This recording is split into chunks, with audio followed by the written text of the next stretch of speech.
হ্যাঁ, বড় কঠিন কথা, বলবো না, ওদিকে যাব না।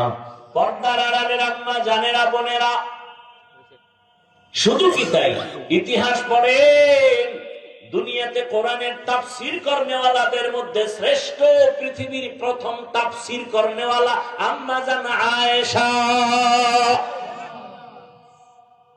এমন ইলম আল্লাহ দান করেছেন। সেই আম্মা জান একদিন একটা ঘটনা বলতেছেন, আমি প্রায় সময় দেখি রহমতের নবী আমার রুমের মধ্যে বসে বসে মাঝে মাঝেই দেখতাম গুনগুন করে কান্না করেন। আমি ভয় পেয়ে যাইতাম, আমার বয়স কম, না জানি কোনো বেয়াদবি হয়ে গেল নাকি। আমি মাঝে মাঝে রাসূলকে জিজ্ঞাসা করতাম, ইয়া রাসূলুল্লাহ, আপনি আমার রুমে বসে কাঁদেন কেন? কোনো বেয়াদবি হয়েছে নাকি? নবী বলেন, আয়েশা, কোনো বেয়াদবি হয় না রে আয়েশা, তুমি কিসের বেয়াদবি করবা? কার বয়স কম? বলে না, তুমি কি সাধারণ কোন নারীর মতো নাকি? তোমার যে আমার আল্লাহর মাধ্যমে, আল্লাহর ওয়াদারে তোমার সাথে আমার বিবাহ হয়েছে, তোমার দ্বারা কেন বেয়াদবি হবে? তবে নবী আপনি কাঁদেন কেন? মায়ার নবী বলেন, আয়েশা, দুইটা কথা যখন আমার মনে পড়ে আমি চোখের পানি ধরে রাখতে পারি না। এক, ও আয়েশা, তুমি তো জানো না, আমার জীবন ছিল একটা কঠিন এক হালাত ছিল। আমার এক দুঃখে কষ্টের জীবন ছিল। আমি দুনিয়াতে এসে একদিন আব্বা বলে ডাক দিতে পারি নাই। 6 বছরে আমি মা হারা। আমার আপন আত্মীয় সব আমার দুশ্মন। 8 বছরে আমার দাদা চলে গেলেন। আমার চাচা আবু তালিব, তিনিও কিন্তু কালেমার পক্ষের না। ওই সময়, ও আয়েশা, জানো না, আরবের মানুষগুলো আমার বিরুদ্ধে। আরবের মানুষ নারী পছন্দ করে না, কন্যা পছন্দ করে না। বাবা নিজের কন্যাকে মেরে ফেলে জ্যান্ত। এমন কঠিন হালাত। ওই সময় দয়াময় আল্লাহ আমাকে নিয়ামত দান করেছিলেন। আমার এক সঙ্গী ছিল খাদিজাতুল কুবরা রাদিয়াল্লাহু আনহা। ওই খাদিজার কথা মাঝে মাঝে যখন আমার মনে আসে, আয়েশা, আমি চোখের পানি ধরে রাখতে পারি না। কারণ আমার ওই বিপদ মুহূর্তে আমার জীবনটা বড় কষ্টের। আরবের মধ্যে টাকাওয়ালা ধনী ছিল তখন ওই খাদিজা। ওই খাদিজা আমার স্ত্রী হইয়া যখন ঘরে আসছে, তার সমস্ত সম্পদ আমাকে হাদিয়া দিছে। আমি আবার সম্পদগুলো দান করেছিলাম। আমার বংশের লোকেরা 3 বছর পর্যন্ত আমাকে পাহাড়ের পাদদেশে শিয়াবে আবু তালিবের মধ্যে গৃহবন্দী করে রাখছে। পানি দেয় নাই, খানা দেয় নাই। আমি গাছের পাতা ছিঁড়ে ছিঁড়ে চাবাইয়া এরপরে পেটের ক্ষুধা নিবারণ করেছি। ওই সময় খাদিজা বড় ধনী, এর উপরে কারো কোনো ক্লেম নাই, কোনো অভিযোগ নাই। কিন্তু ওই সময় খাদিজা আমার দুঃখে দুঃখিত হইয়া, আমার ব্যথায় ব্যথিত হইয়া, খাদিজা আমার কাছে ঈশা নিজেও গাছের পাতা চাবায়, আমার মোহাব্বতে ঠিক মতো ঘুমায় না। ও আয়েশা, আমি তায়েফের ময়দানে গেছি কালেমার দাওয়াত নিয়া। কালেমার দাওয়াত দিতে যাওয়ার পর তায়েফের বড় বড় লিডারেরা ছোট ছোট বাচ্চাদের লেলিয়ে দিছে। ওই মক্কার পাগল আসছে, পাথর মেরে তাড়ায় দাও। বাচ্চাগুলো পাথরের কণাগুলো বৃষ্টির মতো মারতে শুরু করলো। ও আয়েশা, জানো না, আমার শরীরে মশাও পড়ে না, মাছিও পড়ে না, আমার শরীরে কোনো ব্যথা নাই। সূর্যের গরম যেন আমার কষ্ট না হয়। আল্লাহ আমারে মেঘের খণ্ড দিয়া ছায়া দেন। আমাকে আল্লাহ এত মায়া করেছেন। তায়েফের ময়দানে যাওয়ার পরে ওই বেঈমানের বাচ্চাগুলো আমাকে এত পরিমাণ পাথরের আঘাত করছে, আমার নরম শরীর থেকে রক্ত পড়া শুরু হয়েছে। এক পর্যায়ে রক্ত পড়ি আমার পায়ের জুতা পায়ের সাথে আটকায় গেছে রক্ত লাগিয়া। এমন কান্না, আমি পাথরের আঘাত খাই আর আসমানের দিয়ে তাকায় দোয়া করি, হে মালিক, তায়েফের জমিনে তুমি গজব দিও না। এক পর্যায়ে দেখি জিবরাইল হাজির।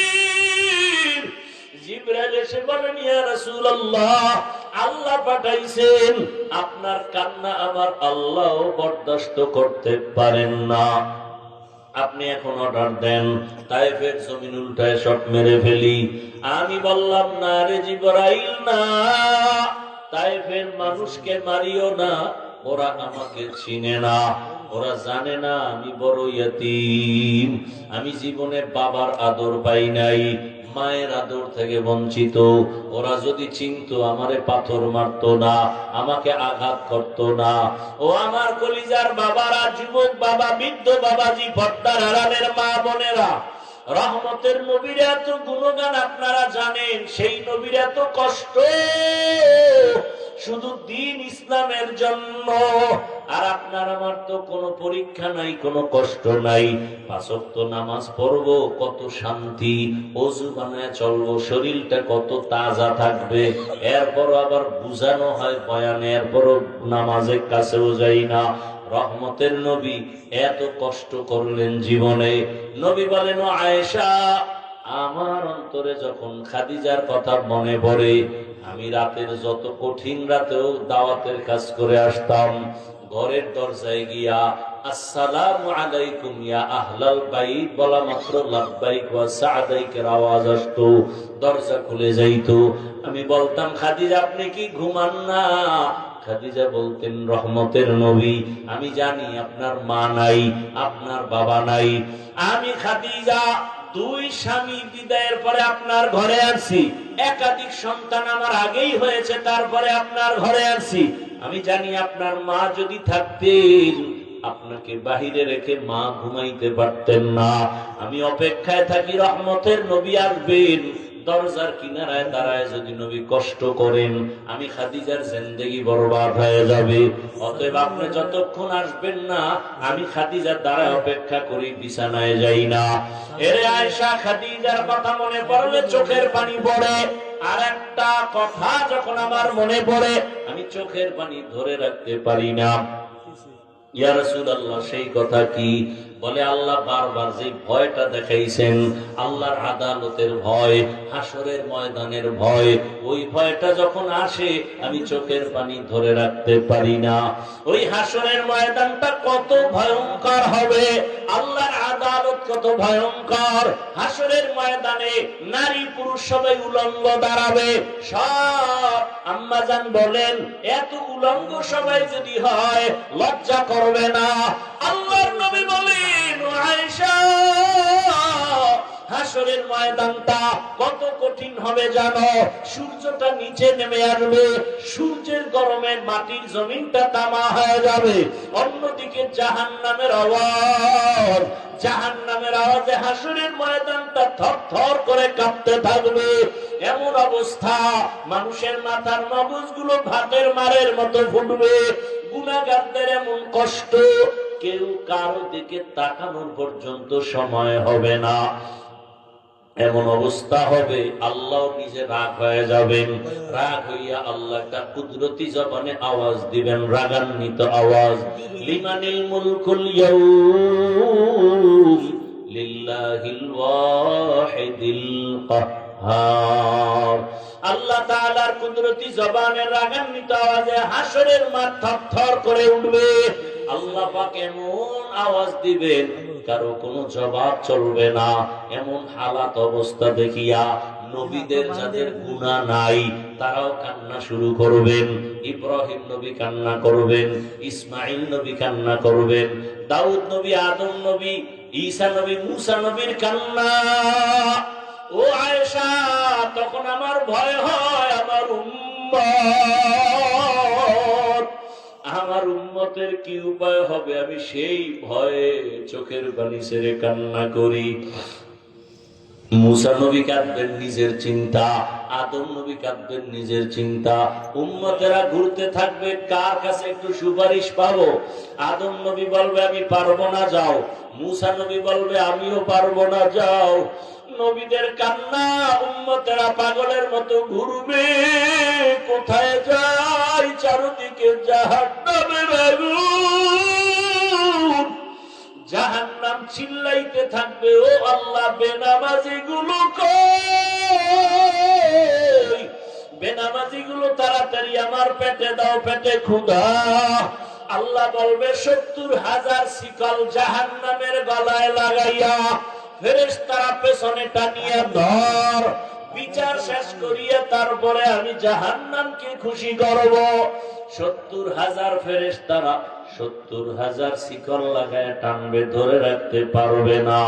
জাহান্নামের চিৎকারে হাসরের মাঠ থরথর করে কাঁপতে থাকবে। নবী বলেন আয়েশা, ওই সময় আমি নবীও সহ্য করতে না পারিয়া আল্লাহর কুদরতের সামনে মাকামে মাহমুদে সিজদায় পড়ে কান্না শুরু করব। মুসা নবী নিজের চিন্তায় কাঁদবেন, ঈসা নবী নিজের চিন্তায়, আদম নবী নিজের চিন্তায়, নূহ নবী নিজের চিন্তায়, ইব্রাহিম নবী নিজের চিন্তায় কান্না করবেন। আর আমি একা আল্লাহর দরবারে একটাই কান্না আর আওয়াজ, আল্লাহ আমার উম্মতের বাঁচাও। জাহান্নামের দিকে আসতেছে, আমার উম্মত যেন জাহান্নামে ধরে না ফেলে। আল্লাহ বলবেন নবী আপনি কাঁদবেন না, ওয়ালা সাউফা ইউতিকা রাব্বুকা ফাতারদা, নবী আপনাকে আমি খুশি করব, কি চান আপনি? নবী বলবে আমার উম্মত যেন জাহান্নামে না যায়, জাহান্নামকে ফিরায় দেন। আল্লাহ তখন একটু কুদরতের পানি দিয়া ফেরেশতাকে বলবে জাহান্নামের গায়ে ছিটায় দাও। জাহান্নামের গায়ে দেওয়া মাত্র জাহান্নামটা দ্রুত গতিতে পেছনে যাবে। ফেরেশতারা বলবে হো আল্লাহ, এতক্ষণ আমরা 70,000 শিকল লাগাইয়া যেই জাহান্নামকে ধরে রাখতে পারি না, এখন আপনি একটু পানি দেওয়া মাত্র জাহান্নাম দ্রুত পিছনে যায়। এটা কি জমজমের বরকতের পানি, নাকি কাউসারের পানি, না দুনিয়ার কোন সমুদ্রের পানি, না বৃষ্টির পানি, নাকি আবে হায়াতের পানি? আল্লাহ তাআলা বলবেন ফেরেশতা এটা জমজমের পানিও না, এটা কাউসারের পানিও না, দুনিয়ার কোন সমুদ্রের পানিও না, আবে হায়াতের পানিও না, বৃষ্টির পানিও না। নবী বলেন আয়েশা, আল্লাহ বলবেন এই পানি আমার মায়ার নবীর উম্মতের চোখের পানি। ওই নগরকান্দার জমিনে বসিয়া গভীর রাত বাবার কবরের কথা খেয়াল করিয়া, মরণের কথা খেয়াল করিয়া, গুনার কথা স্মরণ করিয়া আমার মায়ার নবীর উম্মতেরা কান্না করেছে, চোখের পানি আমি জমা রেখেছি। আমার মায়ার নবীর উম্মতের চোখের পানি এগুলো দিলাম জাহান্নামকে ছিটাইয়া। এজন্যই নবী বলেন গুনার কথা স্মরণ করিয়া জাহান্নামের আযাবের ভয় যারা এক ফোঁটা চোখের পানি ছাড়বে, আল্লাহর নবী বলেন গাভীর ওলান থেকে দুধ বের করে যেমন ভেতরে আর ঢুকানো যায় না, কান্নাওয়ালা বান্দাকে জাহান্নামে দেওয়াও যাবে না। আল্লাহ চোখের পানিওয়ালাকে জান্নাত দিয়ে দিবেন, জাহান্নাম থেকে বাঁচায় রাখবেন। ও আল্লাহর বান্দারা, রহমতের নবী যদি হাসরের ময়দানের কথা চিন্তা করে কান্না করেন, এশার নামাজের পরে নবী হুজরায় ঘুমিয়ে পড়লেন, হঠাৎ করে কান্নার আওয়াজ, নবী সজাগ হইয়া চিন্তায় পড়ে গেলেন রাতের গভীরে কে কান্না করে। নবী নজর করলেন, দেখে মসজিদের মধ্যে গভীর রাতে কে যেন নামাজে কাঁদে। নবী বের হইলেন, এবার বের হইয়া দরজা দিয়া তাকায় দেখে কেউ না, সাধারণ কেউ কাঁদে না। জান্নাতের 1 নম্বর সাহাবী আবু বকর নামাজে দাঁড়ায় কান্না করতেছে। নবী অপেক্ষায় আছেন। আবু বকর সালাম ফিরানোর পরে তাকায় দেখে নবী। ভয় পেয়ে গেলেন, ইয়া রাসূলুল্লাহ গভীর রাতে আপনি এখানে কেন? বলে আবু বকর নামাজে দাঁড়া আপনি কান্না করেছেন। হ্যাঁ আমি কান্না করেছি কেন? বলে আল্লাহর আদালতে কেমনে দাঁড়াইয়া হিসাব দিব, হাসরের ময়দানে কেমনে দাঁড়াবো সেই ভয়। নবী বলেন, আবু বকর, জান্নাতের সুসংবাদ তো আপনি পাইছেন, এরপরও কাঁদেন কেন? আবু বকর বলেন, ইয়া রাসূলুল্লাহ, জাহান্নামের যেই বয়ান, হাসরের মাঠের যেই ভয়ঙ্কর হালাত আপনি আমাদের শুনাইছেন, নবীরা পর্যন্ত ভয় কান্না করবেন। ওই সময় যদি আমার আল্লাহ ডাকেন আর বলেন, আবু বকর, আমার জন্য তুমি কি আমল নিয়ে আসছো?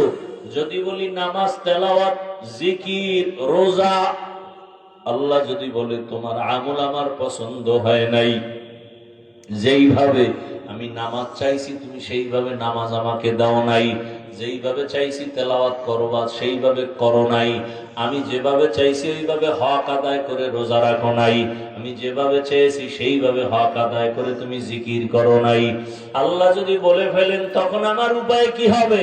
আরে আওয়াজ এসে যাবে, জাহান্নামের শিকল দিয়ে ধরো। জাহান্নামের শিকল যখন লাগবে, আমার জাহান্নাম ছাড়া উপায় হবে না। ও নবী, দুনিয়ার সূর্যের গরম সইতে পারি না, মশার কামড় সহ্য করতে পারি না, বেতের বাড়ি সহ্য করতে পারি না, জাহান্নামের গরম কেমন করে সহ্য করব? ও আমার কলিজার যুবক বাবারা, বৃদ্ধ বাবাজিরা, পর্দার আড়ালের মা বোনেরা, কয়দিনের দুনিয়ার হায়াত। এ আল্লাহর বান্দারা, আপনার মতো কত যুবক জেনারেল লাইনে, স্কুলে পড়ে, কলেজে পড়ে, ব্যবসা করে, চাকরি করে, 5 ওয়াক্ত নামাজ পড়ে, রাস্তায় গাড়ি চালায়, নামাজ পড়ে। ও যুবক বাবারা, নিজেকে প্রশ্ন করো, তুমি কেন পারো না? তোমার মতো যুবক নদীতে মাছ ধরে, নামাজ পড়ে, তুমি কেন পারো না? তোমার মতো যুবক কৃষি কাজ করে, নামাজ পড়ে, তুমি কেন পারো না? তোমার মতো যুবক চাকরি করে, ব্যবসা করে, নামাজ পড়ে, তুমি কেন পারো না? ও পর্দার আড়ালের মা বোনেরা, আপনার মতো কত মা, কত বোন এই এলাকায় আছে, এখনো পর্দা করে, নামাজ পড়ে, স্বামীর মাল হেফাজত করে, মোবাইলে গুনাহ করে না। ও আম্মা জানেরা, আপনারা কেন পারেন না? আল্লাহর কাছে তওবা করেন। কয়দিন দুনিয়ায় বাঁচবেন? আল্লাহর কাছে তওবা করেন, স্বামীর মাল হেফাজত করেন, 5 ওয়াক্ত নামাজ আদায় করেন, বেপরদায় চলিয়েন না, মোবাইলে গুনাহ করিয়েন না। কারণ মা, অন্য মানুষ গুনাহ করা আপনার করা কিন্তু এক না। কারণ আপনি এমন একটা মা, আপনার আদর্শ দেখে সন্তান ভালো হবে। একটা সন্তান ভালো হলে তার সমাজটা ভালো হয়ে যাবে, সমাজের যুবকরা ভালো হলে পুরো দেশ ভালো হয়ে যাবে। সবকিছু নির্ভর করে মায়ের আদর্শের উপরে। এরে আম্মা জান, আপনারা তো খাদিজা রাদিয়াল্লাহু আনহার মতোই নারী, আপনারা তো ফাতেমা রাদিয়াল্লাহু আনহার মতোই নারী, আপনারা তো আয়েশা রাদিয়াল্লাহু আনহার মতোই নারী, আপনারা তো আলেম ওলামাদের মায়ের মতোই মা, আপনারা তো সাহাবায়ে কেরামদের মায়ের মতোই মা। আপনারা তো জানেন এই দুনিয়া আল্লাহর বড় দুশমন ফেরাউন, তার স্ত্রী আসিয়া এত বড় বেঈমানের ঘরে থাকিয়া আমার আল্লাহকে এতটা রাজি খুশি করলেন। আল্লাহর নবী বলেন, হাসরের ময়দানে আসিয়ার সাথে আমি মুহাম্মদের সাথে বিবাহ হবে। ও আম্মা জানেরা, আপনার স্বামী তো ফেরাউনের মতো খারাপ না। আপনি নামাজ পড়লে তো স্বামী বাধা দিবে না। বরং অনেক স্বামীকে দেখি নিজে নামাজ পড়ে না, বরং আপনার নামাজ দেখলে আম্মুর কাছে এসে দোয়া চায়, হুজুর আমার স্ত্রী বড় ভালো, আমি নামাজ না পড়লে আমার স্ত্রী নামাজ পড়ে, আমি রোজা না রাখলেও আমার স্ত্রী রোজা রাখে, আমার সন্তানটাকে নামাজ শিখায়, আমার সন্তানটাকে সালাম শিখায়, আমার সন্তানটাকে কালেমা শিখায়। ও মা, আপনি নামাজ পড়লে আপনার সন্তানও নামাজের পথে যাবে। আপনি সন্তানটাকে ডাক্তার বানাবেন, ইঞ্জিনিয়ার বানাবেন, প্রফেসর বানাবেন, একজন কলামিস্ট বানাবেন, একজন ডিসিএসপি আপনার সন্তান হবে। তবে আদর্শ ডাক্তার বানায় যান, আদর্শবান ইঞ্জিনিয়ার বানায় যান। আপনার সন্তানের ব্যবহারে কোনদিন যেন শিক্ষক উলামায়ে কেরাম মা বাবা কষ্ট না পায়। ডাক্তারিও করবে, তেলাওয়াত করবে, নামাজ পড়বে, মা বাবার জন্য দোয়া করবে। এখনো সময় আছে, তওবা করিন। মনে মনে আমার আল্লাহকে ডাকেন আর বলেন, হে আল্লাহ, জীবনে কত গুনাহ করেছি, আজকে থেকে বেপরদায় চলবো না, মোবাইলে সময় নষ্ট করব না, স্বামীর মাল খেয়ানত করব না, 5 ওয়াক্ত নামাজ পড়বো। ও আমার যুবক বাবারা, আল্লাহর কাছে তওবা করো। রাতের গভীরে কত গুনাহ তুমি করেছো, হাতের গুনাহ, চোখের গুনাহ, জবানের গুনাহ, অন্তরের গুনাহ। আল্লাহর কাছে মনে মনে তওবা করো, হে মালিক, জীবনে আর দাড়ি কাটবো না, নামাজ ছাড়বো না, বেপরদায় চলবো না, মা বাবাকে কষ্ট দিব না, বদদোয়া নিব না, শিক্ষকের সাথে বেয়াদবি করব না, বদদোয়া নিব না, উলামায়ে কেরামের দোয়া পরামর্শ নিয়ে, নবীর আদর্শ মানিয়ে জীবনটাকে কাটাবো। তওবা করার মতো যদি অন্তর থাকে, অন্তরে মুনাফিকি না থাকে, খাঁটি তওবার নিয়ত যাদের আছে, দুটো হাত আল্লাহকে দেখাইয়া দাও। আয় আল্লাহ, হাতগুলো কবুল করে নেন, তওবা কবুল করে নেন, তওবার উপরে মজবুত হইয়া চলার মতো তৌফিক দান করেন, আমিন। আলহামদুলিল্লাহি রাব্বিল আলামিন, ওয়াসসালাতু ওয়াসসালামু আলা সাইয়্যিদিল আম্বিয়াই ওয়াল মুরসালিন ওয়া আলা আলিহি ওয়া আসহাবিহি আজমাইন। ইয়া আরহামার রাহিমিন, ইয়া আরহামার রাহিমিন, ইয়া আরহামার রাহিমিন, ইয়া হাইয়্যু ইয়া হালিমু ইয়া আজিজু ইয়া কারীম, বিহাক্কি ইয়্যাকা না'বুদু ওয়া ইয়্যাকা নাস্তাঈন। রব্বিরহামহুমা কামা রাব্বায়ানি সগীরা। আল্লাহুম্মা ইন্নাকা আফুউন কারীম তুহিব্বুল আফওয়া ফা'ফু আন্না। আল্লাহুম্মা ইন্না নাসআলুকা রিযাকা ওয়াল জান্নাহ ওয়া নাউযু বিকা মিন সাখাতিকা ওয়ান